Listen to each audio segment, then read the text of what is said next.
Hello बच्चा party. तो कैसे हैं आप लोग। तो आज स्टार्ट करते हैं हम लोग 11th क्लास का second chapter units and measurement. जैसा कि मैंने बताया था कि जो चैप्टर हैं वो सारे के सारे आपके इम्पॉर्टेंट होंगे अकॉर्डिंग टू एग्जाम बेस पर। इसके पहले हम लोगों ने पढ़ा था फिजिकल वर्ल्ड के बारे में। अगर आपने नहीं पढ़ा है तो मैंने डिस्क्रिप्शन में लिंक दे दिया है, आप वहाँ जाकर उसे पढ़ लें। वो पढ़ने के बाद ही आप इस चैप्टर को बढ़िया ढंग से आप पढ़ पाएंगे। वैसे तो इस चैप्टर का उस चैप्टर से कोई लिंक नहीं है, बट अगर आप फिजिक्स स्टार्ट कर रहे हो तो वो चैप्टर पढ़ लेना बहुत ही ज़रूरी है। तो चैप्टर का नाम है यूनिट्स एंड मेजरमेंट। दोस्तों, जैसा कि इसे हिंदी में बोलते हैं कि हम लोग मात्रक और मापन बोलते हैं। तो सबसे पहले बात करेंगे कि मेजरमेंट क्या होता है, यूनिट क्या होता है, फिजिकल क्वांटिटी क्या होता है। ये तीन जो है बहुत ही इंपॉर्टेंट टर्म होते हैं, unit, measurement and physical quantity. इसके बाद ही आप बहुत बेहतरीन ढंग से इस चैप्टर को खत्म कर पाएंगे। चलिए दोस्तों, तो सबसे पहले बात करेंगे कि मेजरमेंट क्या होता है। देखिए, किसी भी फिजिकल क्वांटिटी के लिए जिस स्टैंडर्ड यूनिट का प्रयोग होता है, ठीक है, उसे क्या बोलते हैं हम लोग, मेजरमेंट कहते हैं। जैसे मान लीजिए कि आप जैसे उपयोग कर रहे हो कोई चीज़ का, जैसे मान लो कि आप यूज कर रहे हो किसी तौलने के लिए यूज करो कोई सामान, तो वहाँ पर जो आप यूज करोगे केजी, तो केजी क्या होगा, उस वस्तु के लिए मेजरमेंट कहलाएगा। आपकी हाइट 6 फीट है तो जो 6 हुआ वो मेजरमेंट नहीं हुआ, लेकिन जो फीट हुआ वो आपके यूनिट के अकॉर्डिंग आपको मेजरमेंट को शो कर रहा है। ठीक है, यानी कि अगर मान लो बोल दिए 5 kg, ठीक है, 3 kg वगैरह वगैरह, तो ये सब के सब क्या हो गया, आपके मेजरमेंट को शो कर रहा है। अब बात करते हैं फिजिकल क्वांटिटी क्या होता है।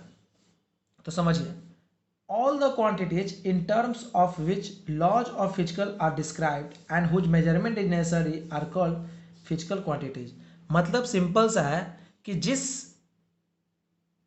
राशि को मापा जा सके, ठीक है, उसे क्या बोलते हैं हम लोग, फिजिकल क्वांटिटी। जिसे आप मेजरमेंट कर सकते हैं उसी को क्या बोलते हैं हम लोग, फिजिकल क्वांटिटी।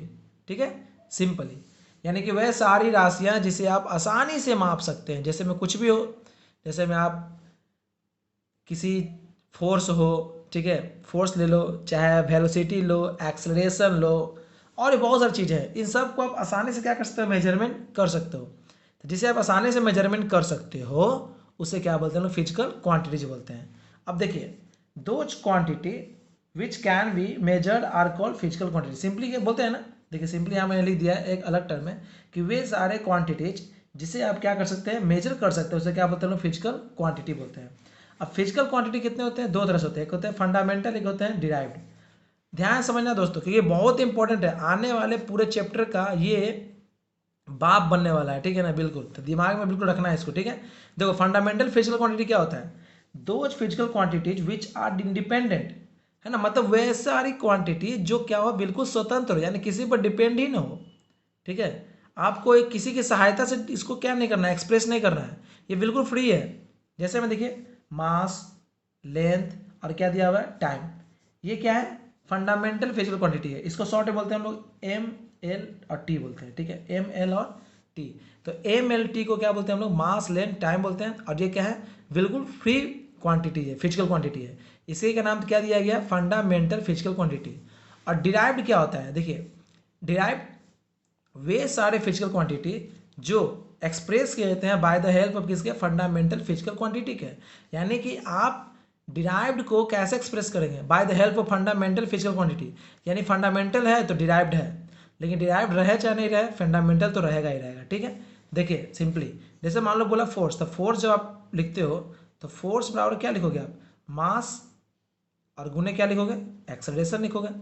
तो मास, मास में एम आया ना, मास में एम आया, और एक्सलेशन में क्या बोलते हैं हम लोग, चेंज इन वेलोसिटी। अब आई क्या बोलते हैं, टाइम। ठीक है, तो वेलोसिटी क्या होता है, as a displacement by time होता है। तो डिस्प्लेसमेंट इनटू टाइम हो गया, यहाँ देखिए टाइम और इनटू फिर टाइम, ये वाला हो गया।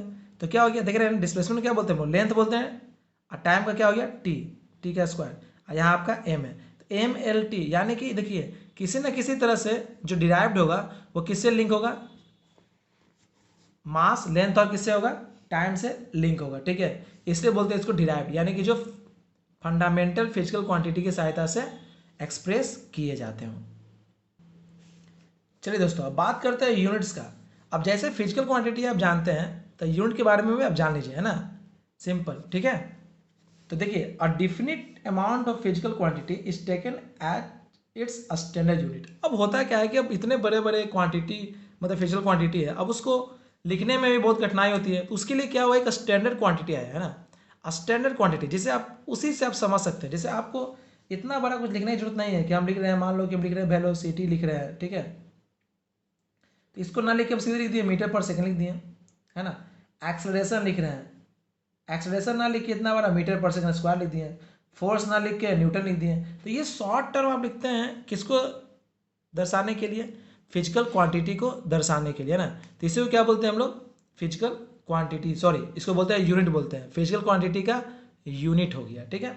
The standard unit should be easily reproducible internationally accepted, है ना। मतलब इससे क्या होगा ना कि आपको देखिए, मान लो कि हम बिहार के हैं, तो हम बिहार के हैं, मान लो सपोज दैट, तो हम क्या बोलेंगे कि हमको 5 पौवा दीजिए, 6 किलो दीजिए, है ना, 3 मन दीजिए, टन दीजिए, है ना, 4 हाथ दीजिए। माला लेने गए कहीं पे लेने गए माला, माली से वहाँ बोल दिए क्या कि हमको 1 हाथ माला दीजिए, तो हम यहाँ ना बोल रहे हैं 1 हाथ माला दे दीजिए, हम अमेरिका में जाएंगे तो बोल सकते हैं कि हमको 1 हाथ माला दे दीजिए, है ना। वहाँ बोलने का स्टैंडर्ड अलग होगा, ठीक है। यहाँ पर आप बोल देंगे 1 किलो दीजिए, तो किलो समझ में आ रहा है, अमेरिका में जाए किलो बोल सकते हैं, बोले किलो तो क्या लगेगा, मतलब कुछ मिलेगा नहीं, वहाँ पर बोलना होगा केजी, तो केजी क्या इंटरनेशनल यूनिट है, ठीक है। यानी इंटरनेशनल यूनिट बनाया गया क्यों, ताकि हर जगह पर वो मान्य हो, ठीक है। अब देखिए, जैसे वहाँ पर तो हम लोग फिजिकल क्वांटिटी को 2 भागों में, फंडामेंटल और डिराइव्ड है। यहाँ भी आपको पढ़ना है फंडामेंटल यूनिट, वो कितने हैं, 7 हैं, ठीक है। Length, mass, time, temperature, electric current, luminous intensity, amount of substance. ये देखिए, इसका फंडामेंटल यूनिट दिया हुआ है और ये इसका सिंबल दिया हुआ है, ठीक है ना। लेंथ का मीटर स्मॉल एम, मास का किलोग्राम केजी, टाइम का सेकेंड एस, टेम्परेचर का kelvin K, electric current ampere A, luminous का candela c d, amount of substance mole m o l, ठीक है। अब बात करते हैं सप्लीमेंट्री फंडामेंटल यूनिट्स, ठीक है। सप्लीमेंट्री ये 2 तरह से होते हैं, कौन कौन होते हैं, एक रेडियन होता है और क्या होता है, अस्टेरेडियन, ये 2 है। देखिए, मैंने ये जो चैप्टर है आपको बिल्कुल आपके ब्रेन को बिल्कुल स्ट्रॉन्ग करना है यहाँ पर, क्योंकि आपको यहाँ पर बहुत सारे चीज़ों को क्या करना होगा, याद करना होगा, ठीक ना, क्योंकि ये सब याद करने की चीज़ है, याद देखिए। और ये जब याद होगा ना, तब आने वाले जो इसमें न्यूमेरिकल्स है वो आपको आसानी से बन जाएंगे, ठीक है। इसलिए आपको यहाँ जो है आपको कुछ कुछ याद करने पड़ेंगे, अधिकांशतः याद करना पड़ेगा आपको, ठीक है ना। उसके बाद चैप्टर समझने वाले हैं वो समझेंगे, लेकिन बोलते हैं ना कि पढ़ाई 2 तरीका से होता है, एक समझने के लिए, एक रटने के लिए। तो यहाँ जो आपको कुछ कुछ रटना होगा, आप देख सकते हैं, अब तो भाई ये यूनिट है तो रटना तो पड़ेगा ना। अब देखिए, सप्लीमेंट्री, ठीक है, फंडामेंटल क्वांटिटीज है, plane angle, solid angle, radian और क्या हो गया, अस्टेरेडियन। अब देखिए, जैसे वहाँ पर पढ़े थे हम लोग डिराइव्ड फिजिकल क्वांटिटी, यहाँ भी पढ़े डिराइव्ड यूनिट, क्योंकि देखिए अगर आप वहाँ पर लिए थे मास लिए, है ना, और मास के अकॉर्डिंग क्या लिए थे आप, यहाँ देखिए ना, अगर आप यहाँ बात करें हम, तो यहाँ देखिए आप फंडामेंटल फिजिकल क्वांटिटी क्या लिए थे, मास लिए थे, मास लेंथ टाइम लिए, ठीक है। उसके लिए क्या लेना था आपको, ये देख लीजिए। तो डिराइव्ड में क्या लिखे आप, फोर्स, वेलोसिटी, स्पीड लिखे ना। अब इसका हम यूनिट तैयार करेंगे यहाँ पर, ठीक है ना। यूनिट कैसे तैयार करेंगे, यहाँ देख लीजिए आप आराम से। तो जिसमें वेलोसिटी, एक्सेलरेशन, ठीक है, और क्या है, फोर्स। तो इसको कैसे हम लोग एक्सप्रेस करेंगे, वेलोसिटी मीटर पर सेकेंड, एक्सेलरेशन मीटर पर सेकेंड स्क्वायर, फोर्स का न्यूटन, वर्क का क्या होता है फॉर्मूला याद है, डब्ल्यू बराबर, है ना, वर्क का जूल हो गया ना, ऐसे। तो ऐसे का क्या हो गया, ये आपका यूनिट हो गया, ठीक है। तो आप इसको भी एक्सप्रेस करो किसके सहायता से, by the help of mass length time, यानी कि मास का केजी, लेंथ का मीटर और टाइम का सेकेंड, ठीक है। चलिए, अब जानते हैं बेसिक प्रॉपर्टीज ऑफ यूनिट, क्या इसका मतलब प्रॉपर्टीज है। They must be well defined, बहुत अच्छे से डिफाइन किया जा सकता है इसकी सहायता से। दे should be easily available and reproducible, आसानी से आप इसे लिख सकते हैं, कोई दिक्कत नहीं है, और अवेलेबल भी है। They should be invariable, example देखिए, step as a unit of length is not variable, मतलब ये वेरिएबल नहीं होता, मतलब इसको बदल भी सकते हैं, जैसे मीटर, किलोमीटर, ठीक है, सेंटीमीटर, आसानी चेंज करते हैं अकॉर्डिंग टू योर मेजरमेंट, आप जैसा मेजरमेंट करना चाहते हैं कर सकते हैं। They should be accepted to all, आइए हर एक जगह पर क्या है, एक्सेप्टेड है, ऐसा नहीं है कि कहीं भी आपको एक्सेप्ट नहीं करने को मिलेगा। आप किलोमीटर, मीटर, सेंटीमीटर की बात करोगे आपको आसानी से मिल जाएगा, लेकिन आप बोलोगे 4 किलोमीटर चल दिए, हिंदी में बोलते हैं ना, इतना मील गए हैं, है ना, इतना दूरी तय किए हैं, तो कहीं लोग समझेंगे, कहीं लोग नहीं समझेंगे, ठीक ना। इसलिए लेकिन आप यूनिट का प्रयोग करते हैं, तो यूनिट आपको हर जगह एक्सेप्टेबल है। अब दोस्तों बात करें definition of fundamental units. The 7 fundamental units of SI have been defined as under. देखिए अब इसको आप कई तरीकों से व्यक्त कर सकते हैं। 7 जो आपका फंडामेंटल यूनिट्स हैं, जैसे एग्जांपल ये 1 किलोग्राम, तो 1 किलोग्राम का जो खोज हुआ है ना, prototype mass made of platinum and iridium alloys of height 39 and diameter इतना, तब वहाँ से क्या हुआ कि मास का रिप्रोडक्शन हुआ। मतलब ये सातों जो आपके पास आया, mass, length, time, electric current, temperature, matter of substance, luminous intensity, सबका कहीं ना कहीं से लिंक हुआ और वहाँ से ये बनकर क्या हुआ, तैयार हुआ। तो ये फंडामेंटल बहुत ही इंपॉर्टेंट है, इसको याद करना जरूरी है, ठीक है। और ये इसका हो गया ओरिजिनेट, कहाँ से ओरिजिनेट बनकर तैयार हुआ था, ठीक है। चलिए अब बात करते हैं सिस्टम ऑफ यूनिट्स। देखिए मैंने बताया था कि ये जो है इसलिए तैयार किया गया ये चैप्टर, तो क्योंकि मेजरमेंट के टाइम में बहुत समस्याएं होती हैं, इसलिए इसे बनाया गया है ताकि कहीं भी इसका इस्तेमाल हो सके एज अ यूनिट के फॉर्म में। तो इसे इंटरनेशनल सिस्टम ऑफ यूनिट भी हम लोग बोलते हैं, ठीक है ना। तो लास्ट में पढ़ेंगे 4 नंबर। अब यहाँ पर आपको 4 तरीके से मिलेंगे। पहला CGS सिस्टम ऑफ यूनिट, फिर FPS और फिर क्या है MKS। CGS, FPS और क्या है MKS। तो सबसे पहले बात करेंगे CGS के बारे में। CGS क्या है, देखिए C से सेंटीमीटर, G से ग्राम, S से सेकेंड, क्योंकि आपके पास 3 ही ना है, एक मास है, लेंथ और क्या है टाइम है। तो मास लेंथ टाइम अकॉर्डिंग मास का ग्राम, लेंथ का सेंटीमीटर और टाइम का क्या हो गया सेकेंड। मतलब the system of unit in which the unit of length is centimetre, length का यूनिट क्या हो गया सेंटीमीटर, और यूनिट ऑफ मास का क्या हो गया ग्राम, और टाइम में क्या हो गया सेकेंड, ठीक है। इसी को बोलते हैं CGS सिस्टम ऑफ यूनिट्स, ठीक है। अब बात करते हैं FPS सिस्टम ऑफ यूनिट। ध्यान समझना, दोज यहाँ पर बोल सकते हैं दोज फिजिकल क्वांटिटी बोल सकते हैं, दोज सिस्टम ऑफ यूनिट बोल सकते हैं। यहाँ लिखा हुआ है the system of unit in which the unit of length is foot, the unit of mass is pound and the unit of time is क्या है सेकेंड, ठीक है। इट्स कॉल्ड क्या है FPS system of unit, simply, ठीक है।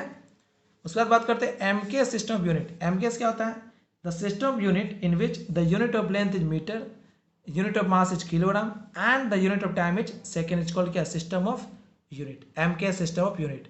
यानी देखिए सिंपली आप याद रखिएगा, C से सेंटीमीटर, G से ग्राम, S से सेकेंड, यानी कि लेंथ का हो गया सेंटीमीटर, ग्राम का सॉरी मास का हो गया ग्राम, और टाइम क्या हो गया सेकेंड। फिर हो गया लेंथ का हो गया फुट, मास का हो गया पाउंड, टाइम का क्या हो गया सेकेंड, M का क्या हो गया मीटर, या लेंथ का मीटर, मास का किलोग्राम और टाइम का सेकेंड। टाइम नहीं बदलेगा, टाइम का यूनिट एक ही होता है, ओके सेकेंड, ठीक है। अब देखिए कितना खूबसूरत ढंग से आपको यहाँ पर समझाया गया है कि रिलेशन बिटवीन सिस्टम यूनिट कैसे आप रिलेट करते हैं, है ना। किसी को 1 इंच को बदलना है सेंटीमीटर में तो 2.54 सेंटीमीटर। अब 1 फुट को बदलना है तो 1 फुट बराबर 12 इंच होता है। अब 1 फुट में इतना मीटर होता है, 1 पाउंड में इतना ग्राम होता है, 1 पाउंड में इतना किलोग्राम होता है। तो आप इसको क्या कर सकते हैं, रिलेट कर सकते हैं और इसको चेंज कर सकते हैं अपने अकॉर्डिंग, है ना। मान लो आपको चेंज करना, देखिए आपको 1 फुट को चेंज करना है क्या चीज़ में, मीटर में। तो पहले 1 फुट में 12 इंच होता था, 12 इंच गुने आप कीजिएगा 2.54, ये सेंटीमीटर में आएगा। फिर 100 से डिवाइड कीजिएगा तो क्या चीज़ में आ जाएगा, मीटर में आ जाएगा। तो ये आप देख सकते हैं ना, मतलब अगर आपको ये सारे इंपॉर्टेंट है ना, ये जानना जरूरी है, क्योंकि आने वाले समय में आप अगर आपको इसके बारे में जानकारी है, छोटे छोटे चीज़ों को आप पकड़ के रखिए, ठीक है। अब वो बड़ा बनकर तैयार होगा। नहीं, छोटे छोटे चीज़ों अगर आपको याद नहीं है ना तो आपका कॉन्फिडेंस लेवल बहुत ही खराब हो जाएगा। इसलिए कोशिश कीजिए कि सब आपको याद होना चाहिए, ठीक है। चलिए अब देखिए यहाँ पर 1 घंटा में 60 मिनट होता है, आइए बदल दिया सेकंड में। 1 डे में 24 घंटा होता है, इसको बदल दिया हम लोग सेकंड में। मतलब आप इसको सेकंड में बदलने का प्रयास कीजिए, आपके मतलब आप ये सीखोगे कि कैसे ये चेंज होता है। यानी आपको यूनिट पता होगा तभी तो आप चेंज कर पाओगे, ठीक है दोस्तों। अब देखिए 4th है SI सिस्टम ऑफ यूनिट्स, मतलब the international system of unit and valid to the whole world. SI is the short form of French system international units. इसका मतलब हो गया ना, फ्रेंच में इसको बोलते हैं, यहाँ देखिए LE system international, D units means international system of units, ठीक है। मतलब इसीलिए इसको तैयार किया गया है दोस्तों, ताकि पूरे पृथ्वी पर एक यूनिट के प्रयोग से सब काम बन जाए। क्योंकि पूरे दुनिया में कैसे इंटरनेशनल लैंग्वेज जैसे हमारा इंग्लिश लैंग्वेज है, कोई भाषा समझ में आए चाहे नहीं है लेकिन इंग्लिश समझ में आता है, उसी प्रकार कोई भी फिजिकल क्वांटिटी समझ में आए चाहे नहीं है लेकिन आपको जो यूनिट्स है इसका जो इंटरनेशनल रूप में वर्क करता है वो आपको समझ में जरूर आएगा। तो कहीं भी जाके आप इसका इस्तेमाल कर सकते हैं, बखूबी वो लोग आसानी से समझ जाएंगे। चलिए अब देखिए होता है क्या है कि बहुत सारे यूनिट्स ऐसे भी होते हैं जो बहुत छोटे छोटे रूप में होते हैं। क्यों? क्योंकि फिजिकल क्वांटिटी भी छोटे छोटे होते हैं। जैसे मान लो कि अगर मैं बात करूँ जैसे इस पेन का जो नीब है ना, ये इसको अगर मुझे क्या करना है, मेजरमेंट करना है, तो हम इसको किलोमीटर में तो मेजरमेंट कर नहीं सकते हैं, कर सकते हैं मीटर में करेंगे, सेंटीमीटर नहीं ना कर पाएंगे। इसके लिए क्या आया, प्रीफिक्स आया, जो छोटे छोटे फिजिकल क्वांटिटी को भी अपने यूनिट के अकॉर्डिंग क्या कर लेगा, ये माप कर लेगा, है ना। इसके लिए प्रीफिक्स आया। एक होता है मल्टीपल प्रीफिक्स, प्लस में होता है, सब मल्टीपल होता है, माइनस में होता है। यहाँ देखिए जो नेम ऑफ प्रीफिक्स है, डेका, हेक्टा, किलो, मेगा, जीगा, टेरा, पेटा और क्या है, एक्सा। ठीक है, यहाँ पे दिख रहा है। तो डेका है, डेका कितना होता है, इतना वैल्यू होता है, सब मीटर में है, ठीक है ना, मीटर में याद रखना, ठीक है। तो एक डेका एच कितना होता है, 10 के पावर 1 मीटर। हेक्टो 10 के पावर 2। ये सब छोटे छोटे यूनिट है, आपको याद करना होगा, ठीक है ना। किलो पता है 10 के पावर 3 मीटर में हो गया ना, 1000, ठीक है। मेगा, गीगा, टेरा, पेटा और क्या हो गया, एक्सा। इसको बढ़िया से याद कर लेना है, ठीक है ना। एक बार अपने हाथ से रख के खुद से ऐसे करके पूछना है, इसका वैल्यू यहाँ दिखाना है आपको सिंबल के रूप में, कितना है आपका, deca, hecto, kilo, mega, giga, tera, peta, exa, सब कैपिटल में, ठीक है ना। अब बात करते हैं सब मल्टीपल का। तो सब मल्टीपल में कुछ नेगेटिव आएंगे जो बहुत छोटे छोटे होते हैं ना, इसलिए देखिए डेसी, सेंटी, मिली, माइक्रो, नैनो, पिको, फेम्टो, एटो, है ना। बाकी देखिए बिल्कुल सिंपली 10 के पावर 1, 2, 3, 6, 9, 12, 15, 18, मतलब अगर आपको सीरीज में याद होगा ना, आसानी से क्या हो जाएगा, याद है। इसको गाने की तरह से भी याद कर सकते हो, सिंगिंग करके, है ना। डेसी ने सेंटी से कहा, मिली माइक्रो, नैना मिलल, पीए फेम्टा और ऑटो से निकल गए, ठीक है। डेसी ने सेंटी से कहा मिली माइक्रो, है ना, मिली हमको माइक्रो मिली, नैना मिलल दोनों का, पिए हम लोग फेम्टा पी लें और ऑटो से क्या हो गया, निकल गया तुरंत, है ना। तो बाद इसके बाद 1, 2, फिर 3, 6, 9, 12, 15, 18, बाकी स्मॉल में सब सिंबल इसका।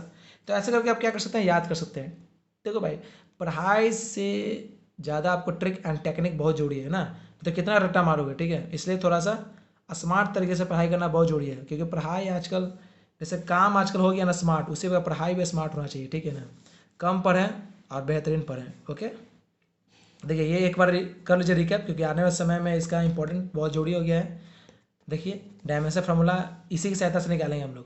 तो फंडामेंटल जो फिजिकल क्वांटिटी है, ठीक है, वो 7 हो गए। अब इसके डायमेंशनल फार्मूला देखिए इस तरह से, LMTKICD मोल, ये इसके डायमेंशनल फार्मूला इसको बोलते हैं, ठीक है। इसको इस तरह से एक्सप्रेस करते हैं, ठीक है ना, ऐसे ऐसे एक्सप्रेस करेंगे डायमेंशनल फार्मूला के रूप में, ठीक है ना। अब जानते हैं कि डायमेंशनल फार्मूला कौन कौन से होते हैं। अब देखिए डायमेंशनल फार्मूला यहीं पर आप शुरुआत होता है, यहाँ से न्यूमेरिकल। अब इस चैप्टर का न्यूमेरिकल यहीं से स्टार्ट होगा। और तो चलिए इसे हम लोग समझेंगे नेक्स्ट लेक्चर में।